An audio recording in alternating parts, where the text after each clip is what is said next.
Good afternoon, good afternoon. Wes is not here tonight, so you've got me. I'm very glad to be here with you.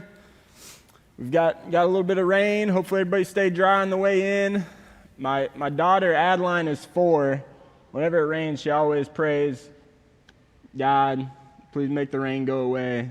She doesn't want the rain.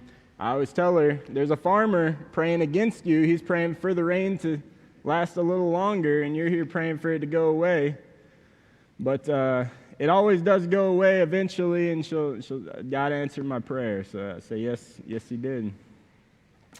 We're looking at the book of Job. We've been looking at that for 31 chapters. The book of Job is a truly amazing book. I didn't really know that until I didn't know how amazing it was until I took a class with Brother Tommy Peeler at the college down the street, and then I knew after really studying it how amazing it was. And I've said as much to Wes, and I guess that's why he asked me to fill in for him. But truly an amazing book, and I think Wes has been doing a great job with it. Not that it matters what I think, but I think most of you would agree with that. A little bit of summary. Some of you haven't been here in the class with us the whole time. We've got Job. He's a righteous man. He, in this dialogue, he darkens counsel by words without knowledge. He says some things that he ought not have said. Job's 3 friends are here to comfort him, but they say things that aren't true as well. They're to support him after he's lost everything, and they're wise, established men, I believe, and they have a lot of wisdom. I kind of think of their wisdom. I kind of relate it like to Solomon maybe, because Solomon, the wisest man ever, but didn't always apply what he knew, didn't always apply his wisdom. Even though he was the wisest man ever, still made some bad decisions. I think that about Job's 3 friends here. I think they're wise, and a lot of what they say, really good. Some of what they say is repeated in the Proverbs, but still, when you sprinkle in some lies with your truth, even if you've said a lot of truth, you still say that's lies. So they did not do well. But even still, they've been going back and forth with Job. Like for 30 chapters, we've been going back and forth. They speak poetically. Job and his 3 friends respond to one another. I kind of compare it to I don't know what to compare it to, kind of like a rap battle, because it's like long poetry, back and forth. They insult each other, they diss each other, and I can't come up with poems like that, respond to somebody like that. But these men, they've got a gift for word, for poetry. Like I said, 30 chapters. We're 31 in. They've been going back and forth, and Job has just had the last word. His friends are out of things to say. They falsely accused him of some things. He's defended himself. The friends have nothing more to say, and Job's had the last word. And I would say Job won the battle with his friends, from my perspective. I would back that up to you. But again, we know that he still darkened counsel by words without knowledge. So he still said some things he ought not have said, and we'll look at some of those even tonight. But that's my take on our summary of what we've been looking at. But Bible class, so I'm interested to hear your take. You can agree, disagree, add to what I've said. Does anyone want to add into our introduction before we get into chapter 32, which will be Elihu, which is another character that we haven't seen yet. So we get a new character here in chapter 32. Before we get into that, any comments? Okay, let's read. I'm going to read chapter 32 out of the book of Job.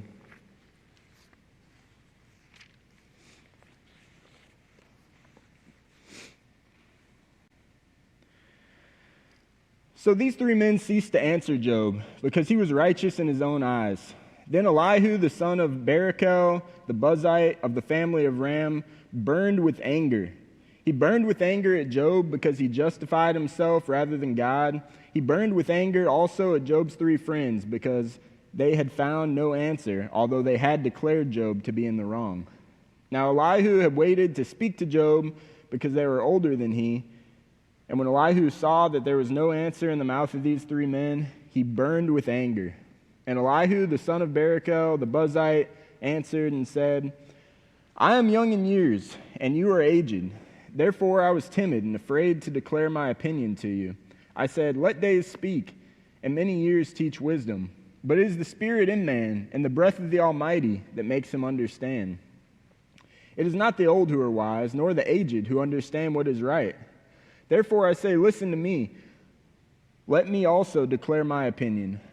Behold, I waited for your words. I listened for your wise sayings while you searched out what to say. I gave you my attention, and behold, there was none among you who refuted Job or who answered his words.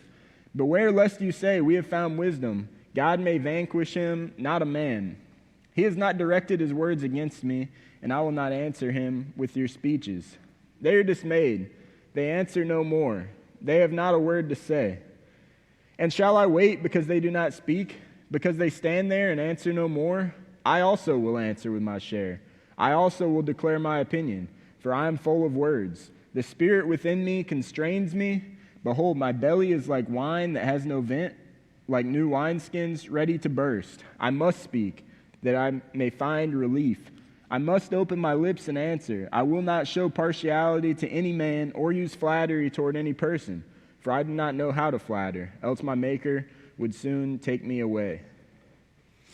So, Elihu introduces himself. So Elihu, he's gonna speak from chapter 32 to chapter 37. So he's introducing himself here in chapter 32. Who's already read in preparation for this class? If you want to raise your hand, if you want to. But who's already read through chapter 37 in preparation for the class? So I know who to call on first. But how would we describe Elihu? How does he describe himself? Young man. And it's interesting that, like you said, from 30, 31 chapters, and he was just sitting there the whole time, listening to the other three and Job, and now he comes on the scene, basically, and it takes a whole chapter to say, wait a minute, I got something to say. Yes, that's a couple of interesting things there. For one thing, I think it's interesting, Wes, he's a few years older than me. He's been with you through all that Job and his three friends have to say. And now it's the young man's turn to speak, and Wes has gone away and left me to speak for the young man. So I think maybe that was his plan. I don't know, but Elihu's younger. He's been listening the whole time.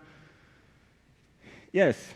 He makes the point that wisdom comes with age, but not necessarily. Otherwise, there would be no old fools. Yes, wisdom comes with age, but not necessarily. Yep, absolutely. Like I said, Job's friends have a lot to say, and I think they're rulers and have some wisdom, but they've not applied it correctly here. That's my take on it. That's well said.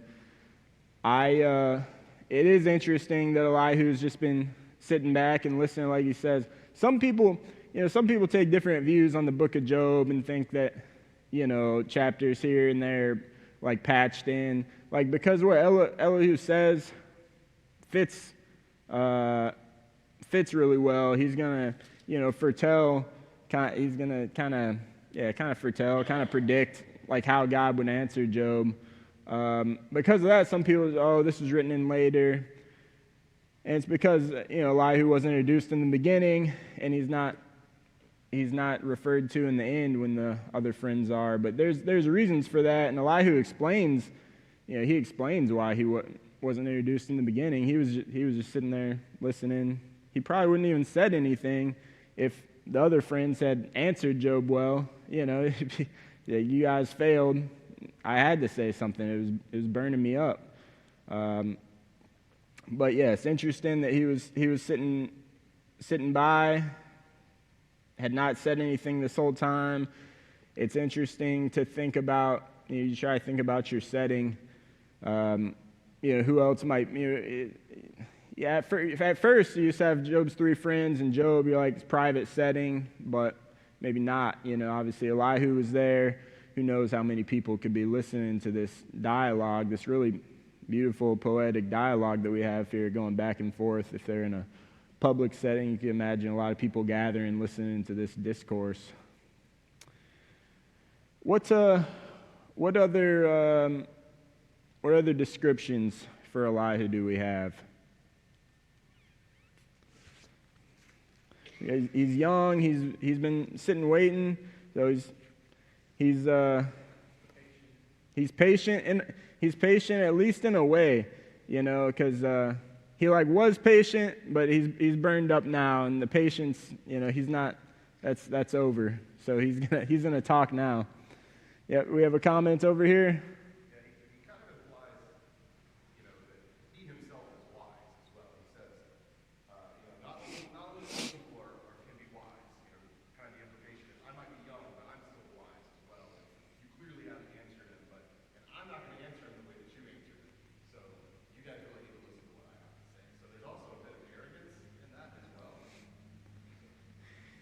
Yeah, I agree.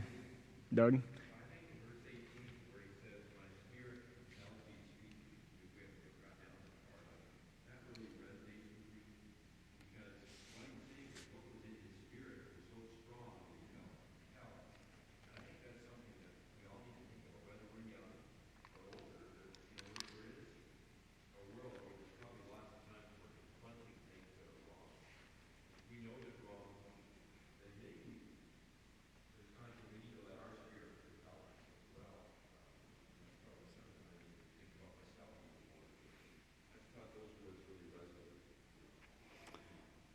Yeah, that the spirit within him wasn't going to let him keep it back anymore.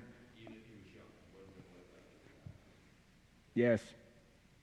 Yes, even though he's young. When we were starting, Miss Vanessa we were talking about Elihu and Jesus. One comparison I would make between Elihu and Jesus. We saw Jesus' anger, right? And Elihu, I don't know. We got the comment that he comes off as arrogant. Some people, are not, read this, he's arrogant young man, have a really negative opinion. I might take a more I take a positive opinion of Elihu. I think part of the reason people want to say he was written in later or something is because what he says fits so well. So I take a very positive view of him, but not everybody will have that view. But comparing him to Jesus angry in the temple. Jesus was not angry for himself. Jesus was angry for God because they were making the temple a den of robbers. So Jesus flipped over the money changers' tables. And Elihu, in that way, he is not angry for himself. He is angry for God. He's gonna defend God and say that God is just. And some of that we've heard already from the friends, that God is just. But Elihu's gonna try to put his own take on God is just. And Elihu, he can't sit back anymore. He's gonna say Job's wrong. The friends are wrong. He can't sit back anymore. Not for himself. He's not been accused. But the spirit within him is going to compel him to defend God and say what is right, and even though he's young.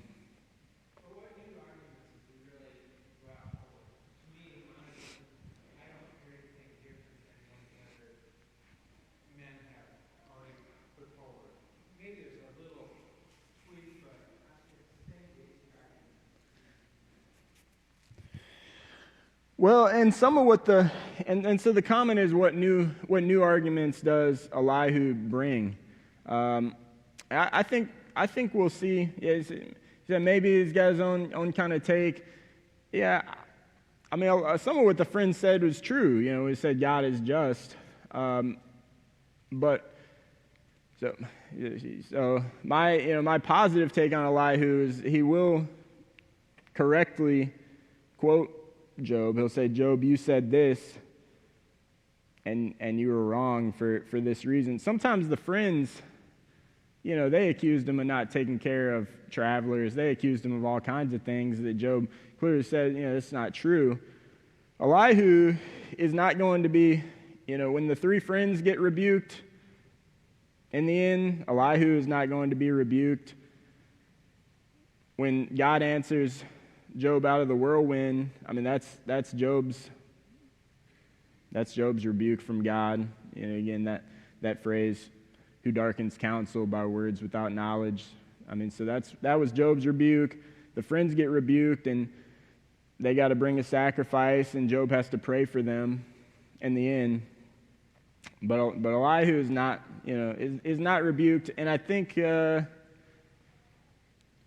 don't find fault with what he says, but we'll keep reading what he says. But when we find the fault, we'll point it out. But the arrogance is one you could. Well, he's arrogant, maybe. That's something we'll consider, because he is young. He is, rebuking 4 older men, so maybe arrogant. But we'll continue to read through what he says, and if he says anything wrong, then we'll try to call that to attention. But I don't find fault with what Elihu says. I think he quotes Job correctly when he says, Job, you said this, later on. But so far, he hasn't even made an argument. He's just kind of just saying who he is. Like, I've been listening. I can't be quiet anymore. So far, can't say either way, like in chapter 32, but he's gonna. But like by the time we get to 34, he'll be like really into his argument. We got any other characteristics for Elihu that we want to point out? Anything you see in his introduction of himself that you want to point out?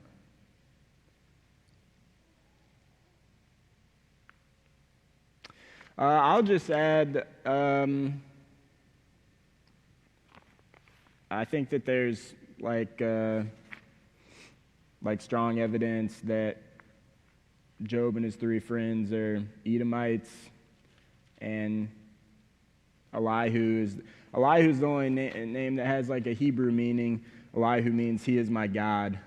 So, so that's another difference in Elihu. We've got like these, don't ask me what Eliphaz, Bildad, and Zophar mean, but they're like, might be like Edomite names, but names of the East, not Israel. But Elihu, we see that Eli name all the time, and that with the Elihu, that I don't know Hebrew, but that's what they say. He is my God. Any other comments on Elihu? Looking at chapter 32.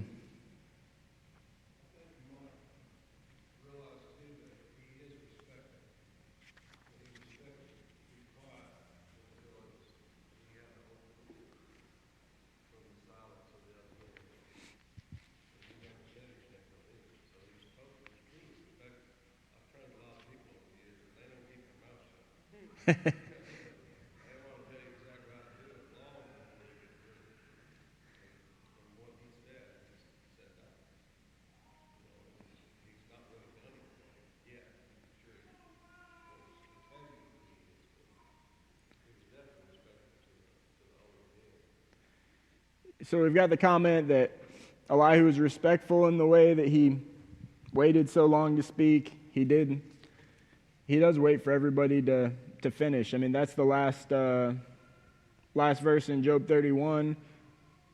31:40 ends with the words of Job are ended. So Job had gone on for 5 chapters. And before Job had finished, leading into Job's 5 chapters of like finishing his argument, we've got Bildad. Bildad gives like the shortest thing that any of them ever say. He's got Bildad in chapter 25.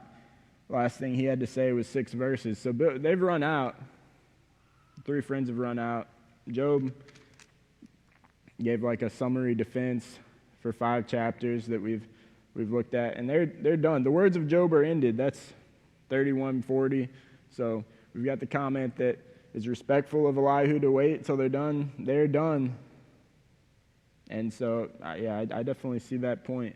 The timing seems to be appropriate. Let's go on and read chapter 33. But now hear my speech, O Job, and listen to all my words. Behold, I open my mouth.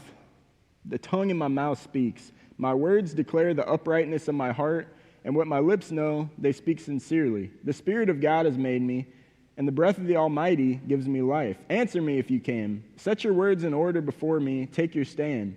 Behold, I am toward God as you are. I too was pinched off from a piece of clay. Behold, no fear of me need terrify you. My pressure will not be heavy upon you. Surely you have spoken in my ears, and I have heard the sound of your words. You say I am pure, without transgression. I am clean, and there is no iniquity in me. Behold, he finds occasions against me. He counts me as his enemy. He puts my feet in the stocks and watches all my paths. Behold, in this you are not right. I will answer you, for God is greater than man. Why do you contend against him, saying he will answer none of man's words? For God speaks in one way, and in 2, though man does not perceive it.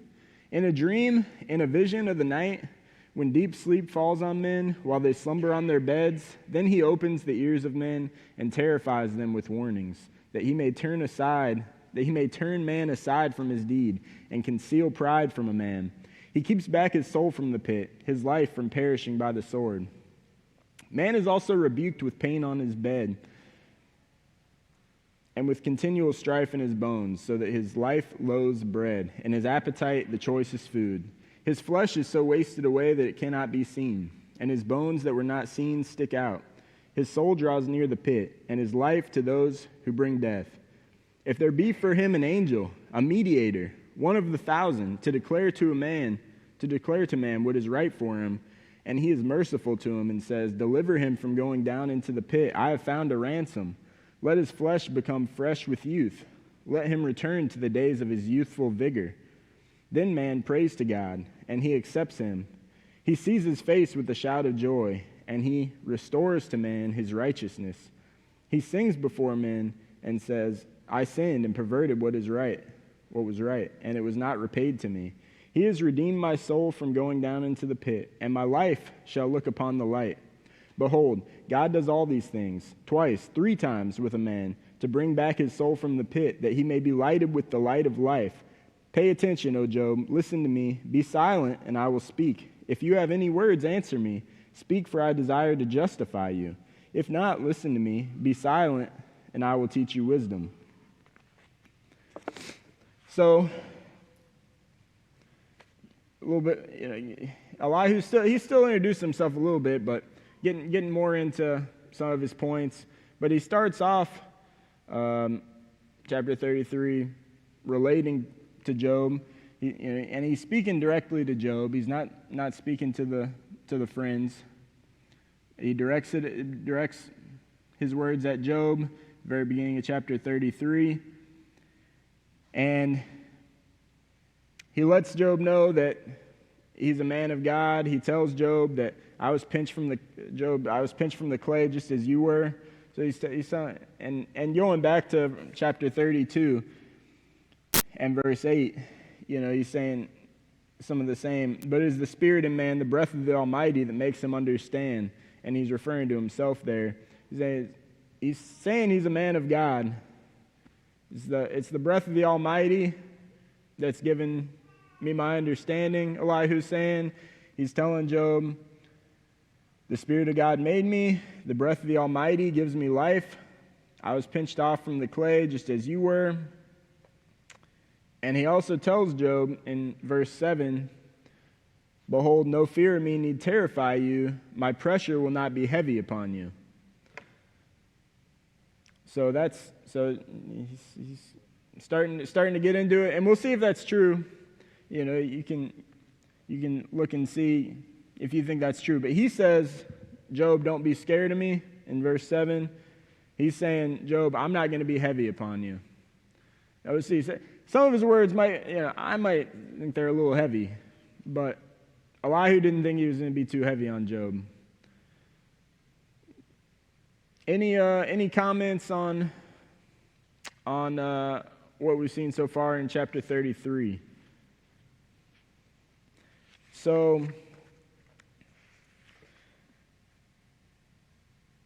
after that, he's gonna say, Job, this is what you said. In verse 8, he said, surely you've spoken to my ears. I've heard the sound of your words. I heard what you said. You say, I am pure without transgression. I am clean, and there is no iniquity in me. So then we ask, Elihu says Job said that. Did Job say that? Did Job say, I am clean, there is no iniquity in me? Say yes. Job said that. Job declared himself blameless. And I don't know if Job did. Job said he's innocent. We know in the very beginning of Job is a righteous man. So Job is not wrong for declaring himself righteous. But when Elihu is quoting Job, it may not be word for word, but that is the gist of what Job has said. Job says he's innocent. Elihu's quoting him and says, you said you're innocent. But then, behold, he finds occasion against me. Elihu's still quoting Job. He's saying, you said God has occasion against you. God counts you as his enemy. He puts my feet in the stocks and watches all my paths. So again, did Job say that about God? Did Job say that God finds occasion against him, that God counts him as his enemy? Did he say that God puts his feet in the stocks and watches? So I would say yes. Yeah, Job did say all those things. So and that's where Job, we've talked as we went through about some of the places where Job says some things that we wouldn't want to say, and then that's why God's going to come out of the whirlwind again. But to say God is your enemy, that's not, no one wants God as their enemy, and that's not true. Job was being tested by Satan. That's the lead-in. So it's not that God is Job's enemy. So Job was not correct when he said that. God allowed these things to happen, but God was not Job's enemy. Well, that was his feeling, though, because he lost so much that, again, thinking of that day is that, if you're a sinner, then God's going to punish you. So since Job was punished so severely, he must be really bad. That was just that thinking of the day. Yes, and I'm certainly a hypocrite. I don't consider myself righteous as Job by any means. I think Job is like one of the most righteous people ever. So, but here I am criticizing Job, but I try not to go too far with my criticism. Just criticize him, where God's criticized him, because it's here for us to dissect. But I won't be as hard on Job as like his three friends were, though. Those guys, they were rough. But no, Job, yeah, he felt like God was his enemy. He said that.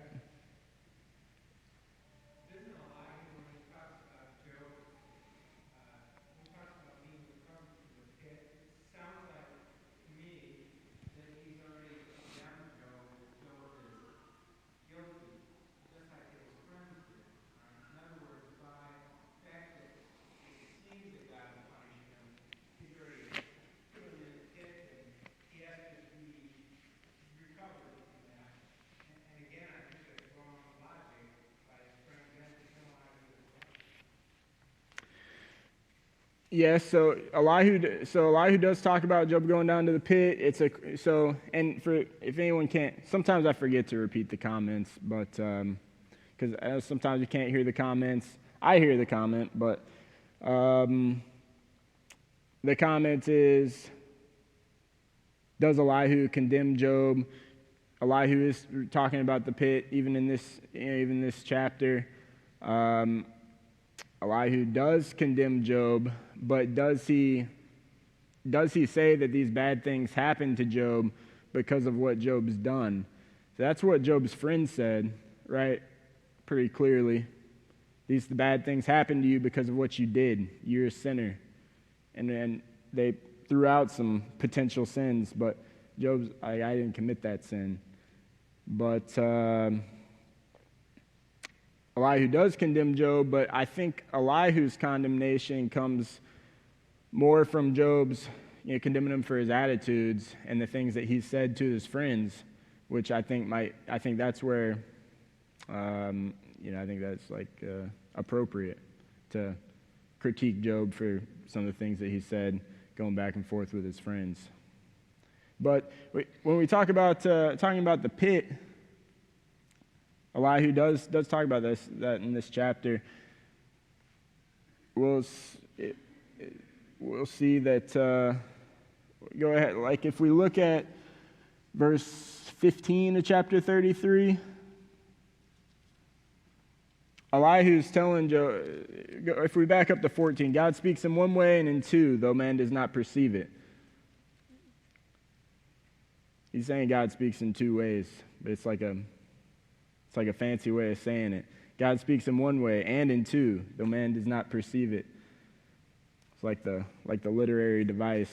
But he's saying God speaks in two ways. In 15, in a dream, in a vision of the night, when deep sleep falls on men, when they slumber.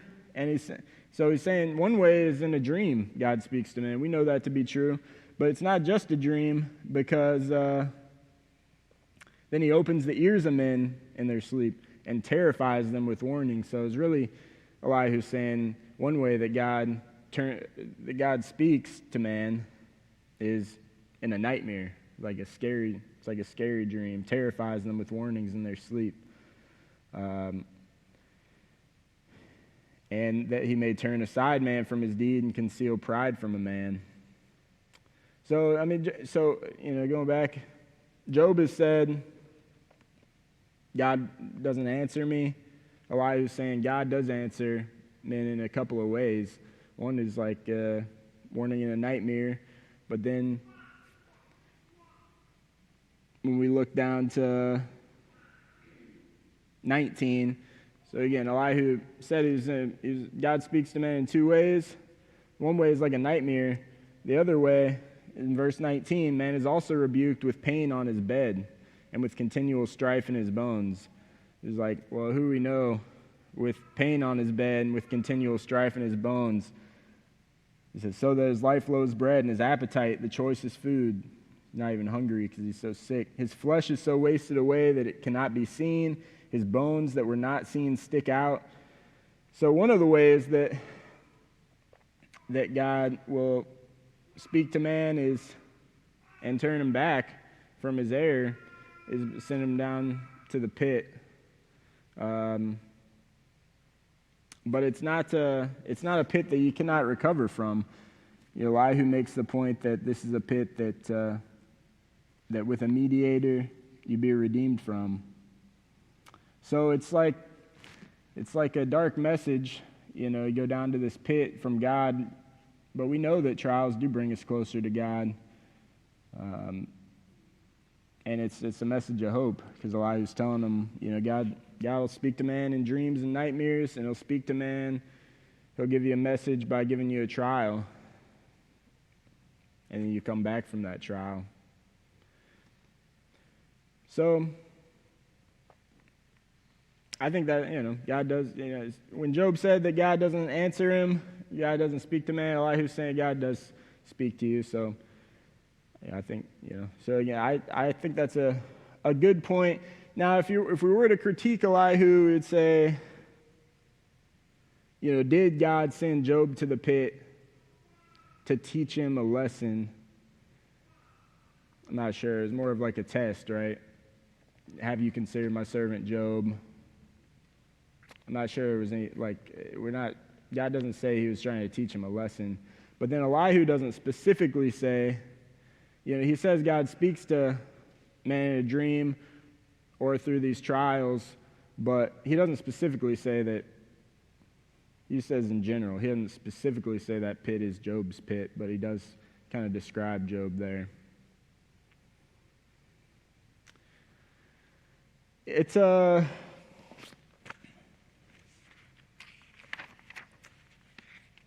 Any thoughts on what we've seen Elihu say again in chapter 33?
Yes, I think I agree, saying that it sounds like because it's talking about a mediator, talking about a ransom from the pit, it sounds like the implication is that God's put Job in the pit because of Job's sin.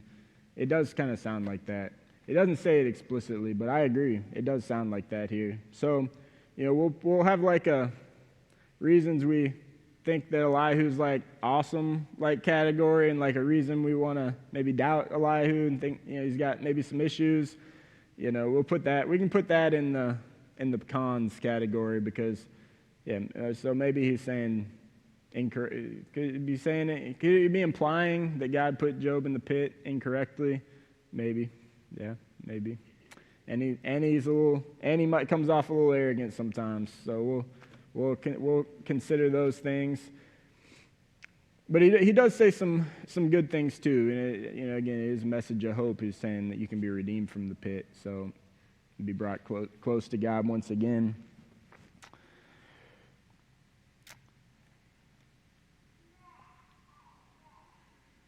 And that message of wisdom, behold, God does that message of hope. Behold, God does all these things twice, 3 times with a man to bring his soul from the pit, that he may be lighted with the light of life. So they may be lighted with the light of life. He's saying sometimes you go to the pit and then you're restored and you've got the light of life at the end. But then at the end, I wouldn't say to Job personally, but I'm not Elihu, but he says, if you have any words, answer me. He says, I desire to justify you, so that's good, but he says, if not, listen to me, be silent, and I will teach you wisdom. So we say that comes off a little arrogant. Yeah, from a young man. Yeah. Any other comments on chapter 33? We'll read chapter 34 in just a moment.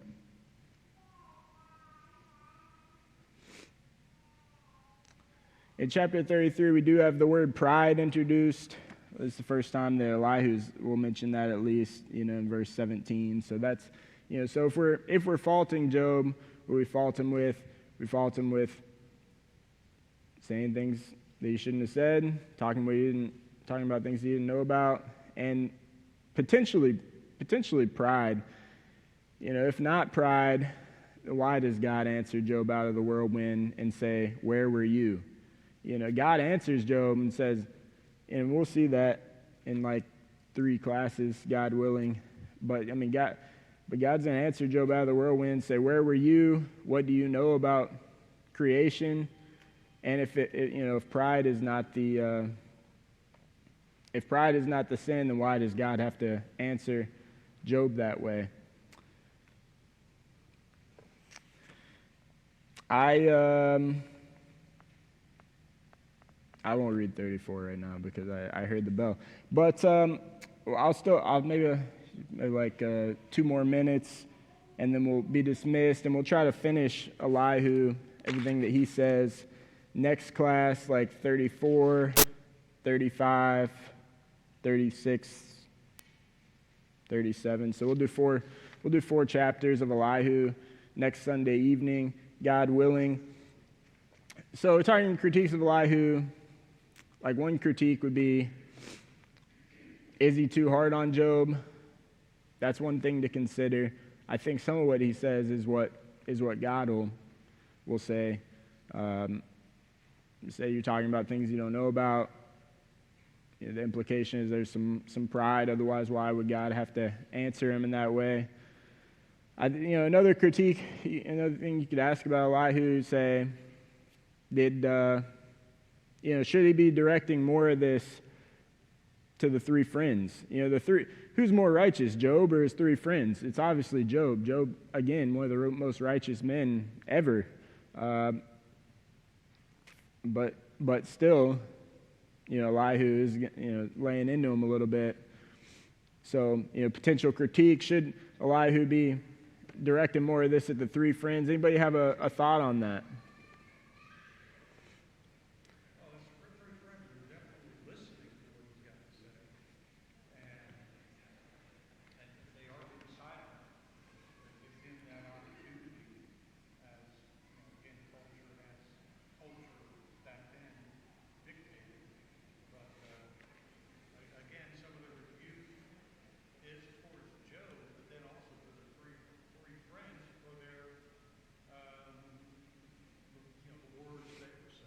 Yeah.